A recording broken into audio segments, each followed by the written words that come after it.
And at least 3 times now, the Finance Minister Arun Jaitley has been forced to go back on his words on the Employee Provident Fund issue. Speaking to NDTV in Frankfurt, he said the Provident Fund proposals were well-intentioned. The idea was to move Indians towards a pensioned society.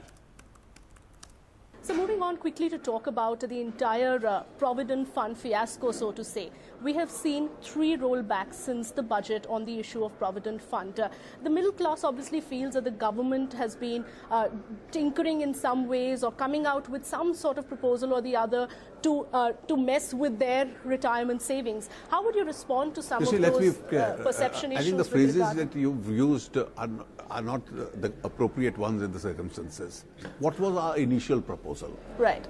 The initial proposal was, which presently the new pension scheme is. Right. Now for private sector employees, take yourself, you are a private sector employee. Post your retirement, how are you going to survive? And whatever you get in terms of your EPF, you withdraw on day one and just spend it. Now the scheme in the NPS is, what you deposit is tax-free. What you will get on retirement, 40% will be tax-free. The balance 60% will be an annuity. You can get a monthly pension, which will also be tax-free. Right. And your legal heirs will inherit it from you, also tax-free. Right. Now, this is the kind of scheme which we wanted the entire EPFO also to have. There was an objection. We said, all right, don't have it. You can withdraw it on day one. But NPS, which is giving you an 11% plus return, has this scheme. And I'm sure more and more employees are going to move towards this. I am personally convinced that this is probably one of the best social security schemes that you can have in India. Then why the rollback? Did the messaging go wrong? Was there a perception issue that the government couldn't handle? EPFO concerns only a very limited number of employees.